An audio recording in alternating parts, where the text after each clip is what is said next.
All right. In this fourth set of notes, we'll look at kind of our third theme, looking at citizen society and the state. We'll kind of talk about social cleavages.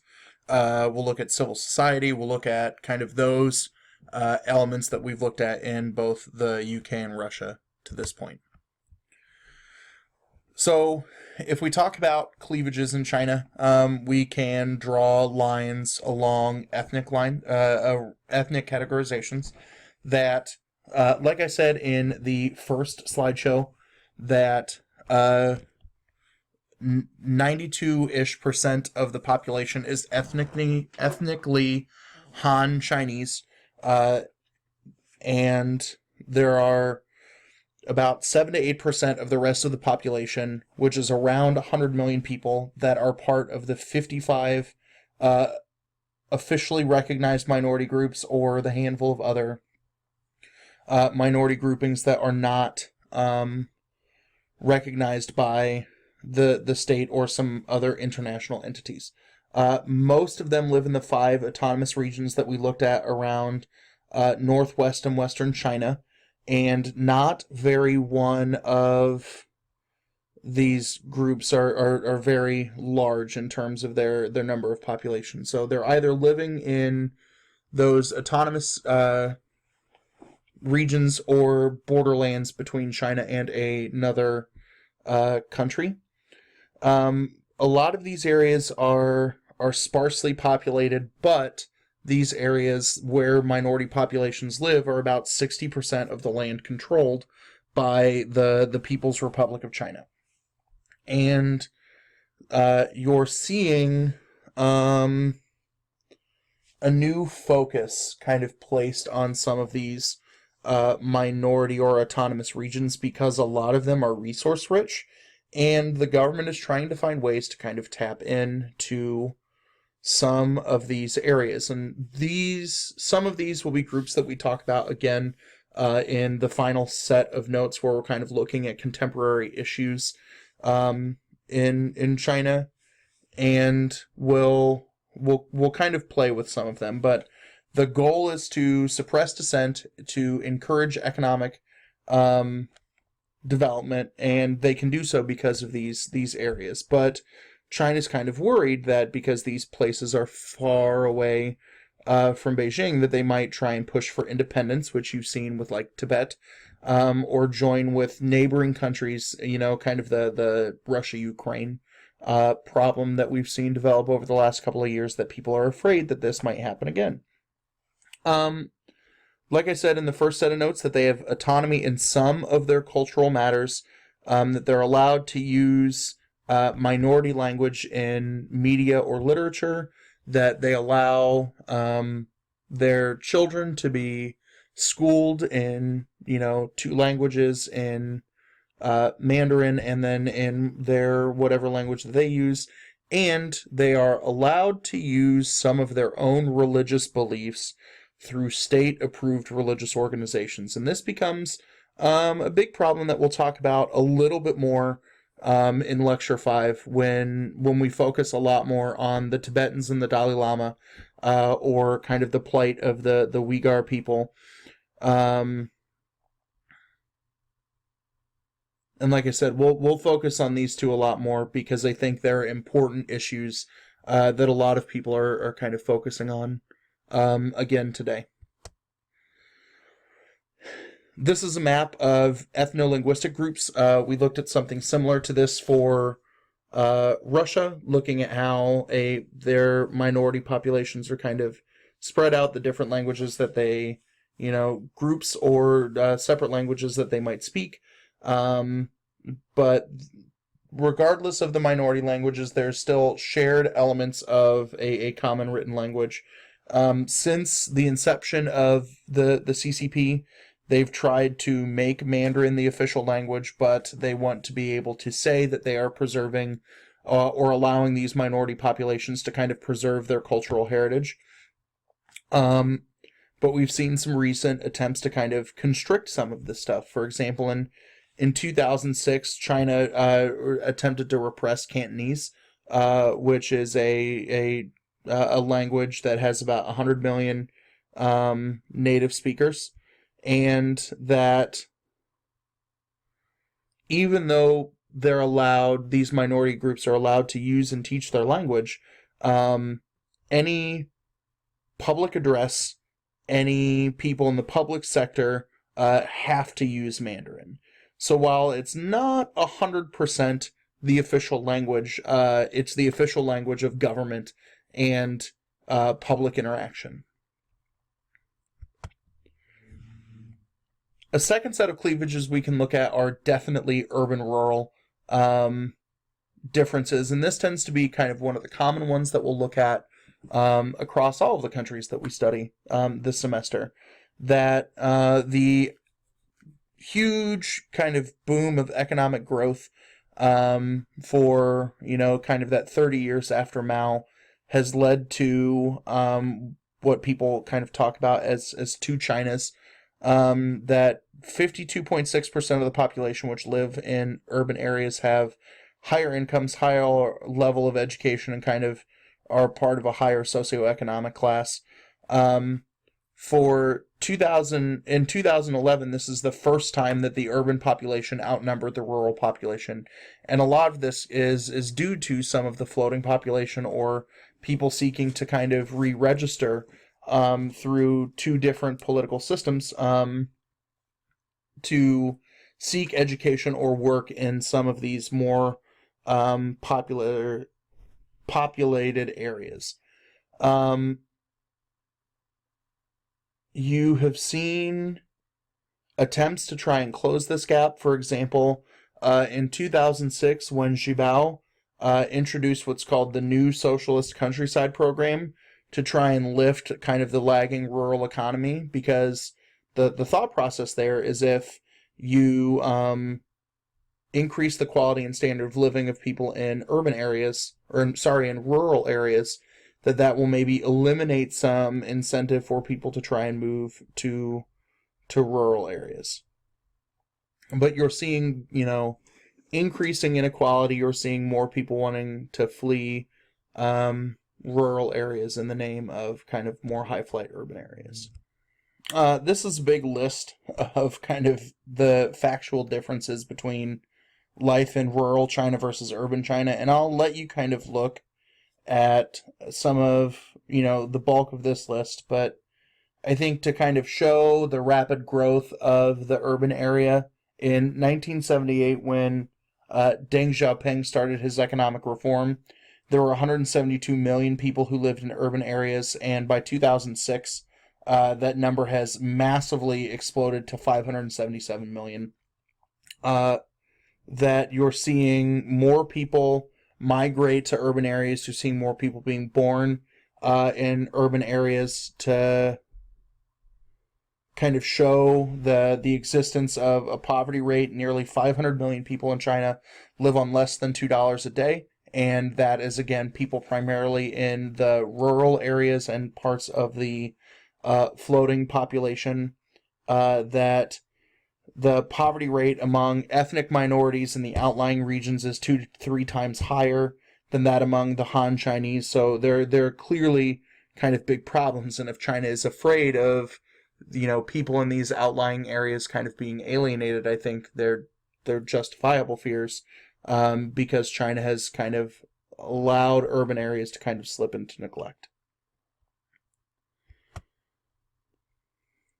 Okay, so the next thing we'll do is talk about political participation in China, and I want you to kind of jog your memory from the things we talked a little bit about in Russia, or the things that we talked about kind of in the theories unit at the beginning of the semester, to identify different forms of participation in authoritarian system.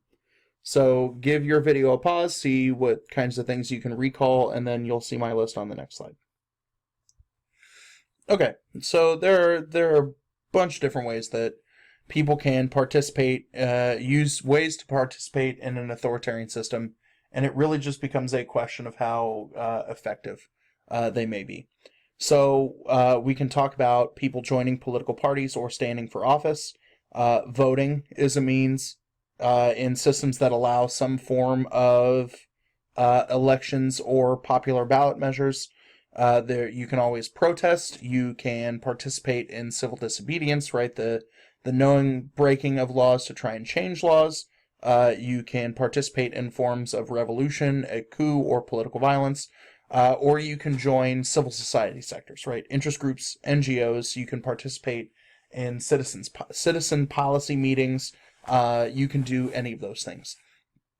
So we'll kind of analyze some of these methods of how they can or can be used or are being used in China.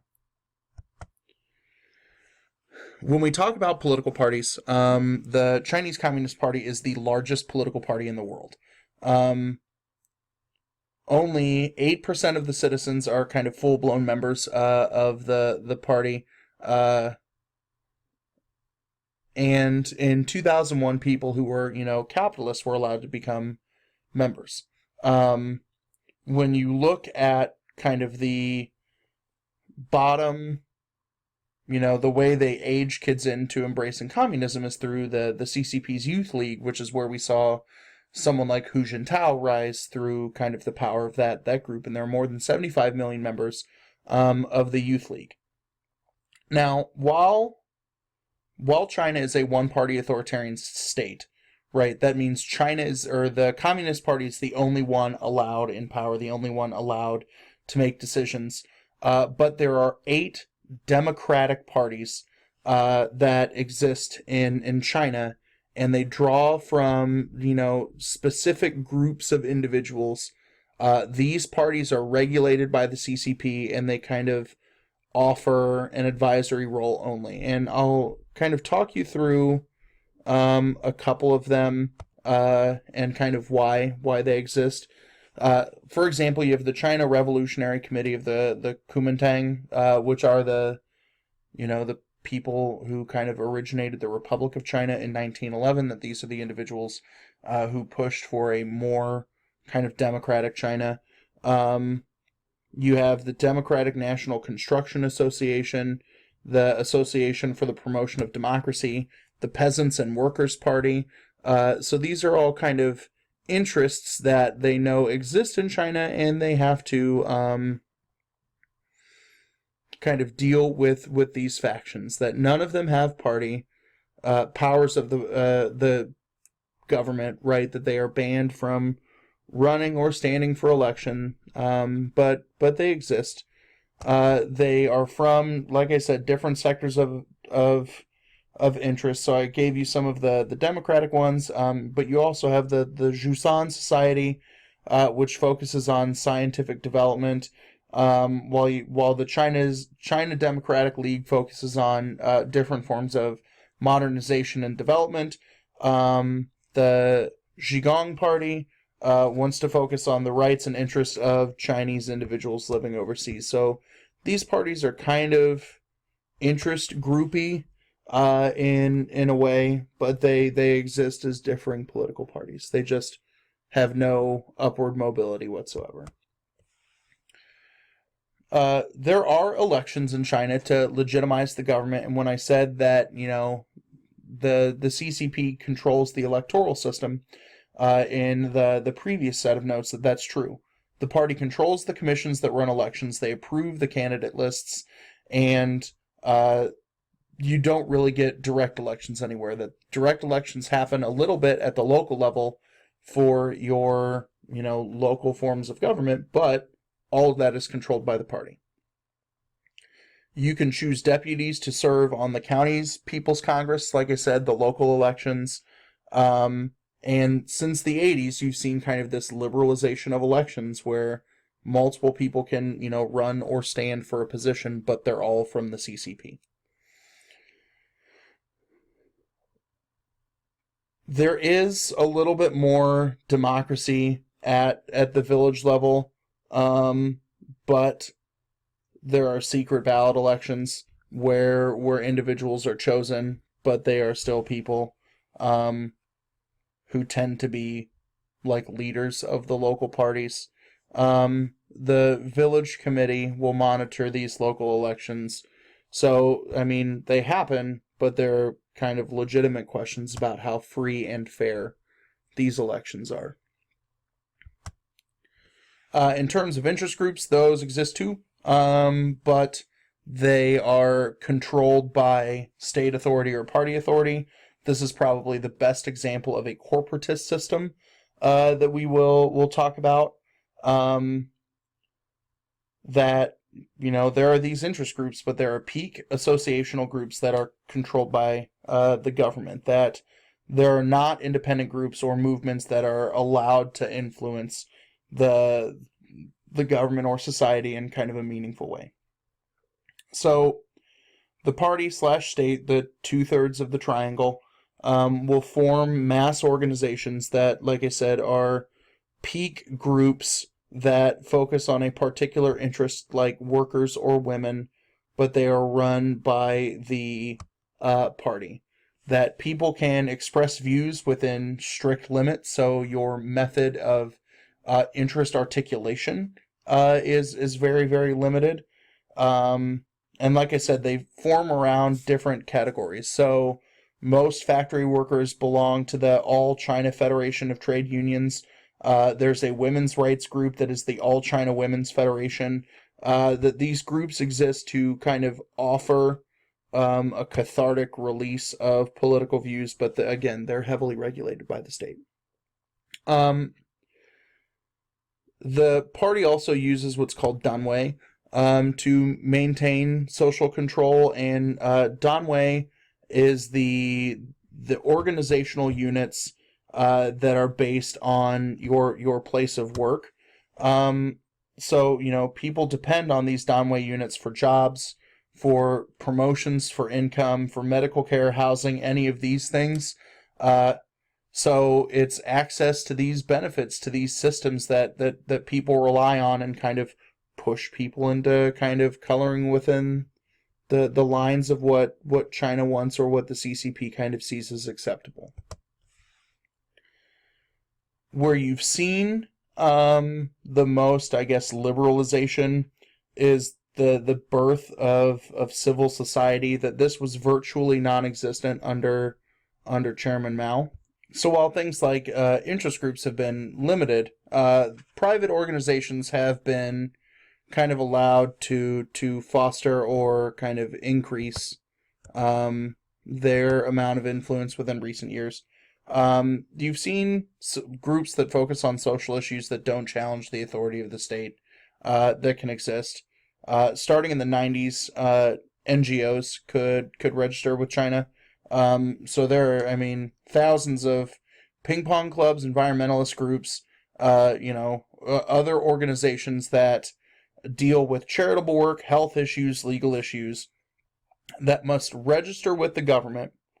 They are not directly overseen in terms of like the party kind of dictating what they can or cannot do, as long as these groups steer clear of politics and don't challenge official policies. So you're seeing that. You're seeing kind of the resurgence of religious groups in terms of Christians and Buddhists, or groups like the Falun Gong.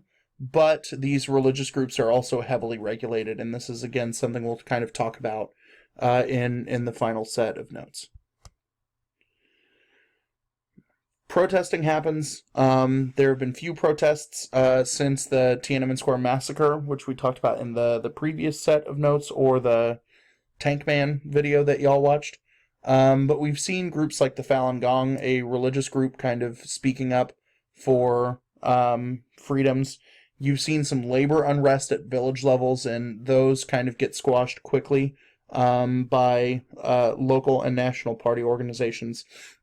But you're seeing a lot of protests in autonomous regions. For example, in Tibet, you saw some demonstrations in 2008 that carried into the 2008 Olympics, where people were trying to kind of speak up for their freedom, or kind of speaking out against what they saw as kind of the tyranny of Chinese control. In the Xinjiang province, which is where the Uyghurs live, the Turkish Muslims, or the Muslims of Turkish descent who live in China, kind of spoke out and they were protesting in 2009, or rioting in 2009, because they thought the Chinese government kind of bungled how they dealt with the death of some Uyghur workers. And this was so disruptive that in 2009, Hu Jintao had to leave a G8 summit to kind of deal with the violence. And you can find films of these riots and the state control where the military rolled in. There was tear gas, water hoses. Like, this made some of the ways police dealt with uprisings or like racial protests during the civil rights movement look like, a game of tiddlywinks. That they went full blown bad on these protesters. So not only were they trying to do that, but they also limited the amount of information that was released from the area. That cell service was shut down. Internet service was restricted in the area, so they tried to keep tight grips on it, but you can still find footage of some of this stuff. The media reported death toll was 197 people from these protests. It's probably substantially higher than that. And a huge number of individuals were hospitalized. So protests do happen, but they get squashed relatively quickly due to kind of the big, strong surveillance nature of the state, and kind of the ever-presence of the military. The last element we want to talk about in terms of civil society is the media. It's there. It's state-run and controlled. That if you talk about like Xinhua, they are the official state news agency. There is some independent media. There is some investigative reporting, but it's done in limited scope, and it tends to be done in self-serving methods to help the government out. For example, you've seen a growth in investigative reporting and journalism on things like corruption, because those kinds of reports allow, the party to know which individuals that need to be targeted for undesirable practices. All of these are subject to heavy censorship by the state, that it's all actively monitored, that you've seen. I think China has the highest number of journalists in the world who are imprisoned for publishing things that get deemed a threat to the security of the state. We'll also mention the internet here, that the internet is strictly controlled, that you can find people write about what they call the Great Firewall of China, that, it was built through American tech companies that helped China kind of create the blockage to information and kind of the lack of free-flowing information. Like I said, in one of the earlier lectures about Tiananmen Square, you can't find any information on the Tiananmen Square massacre on Chinese internet, and I'll have links in the last set of notes when we talk about the Great Firewall of China a little bit more in depth, where you can go to sites to see if it's blocked in China or not.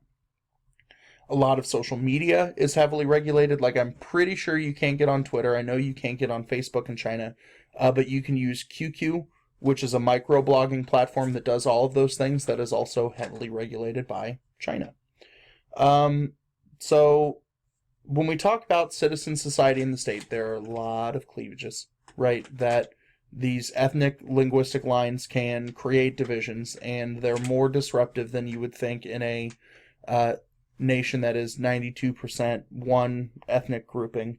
That, every entity that we talked about is controlled by the state, or have to kind of submit to a series of promises, to make sure that you won't discuss politics, to not be targeted or controlled by the state, and that, free media is something that also is relatively non-existent in China.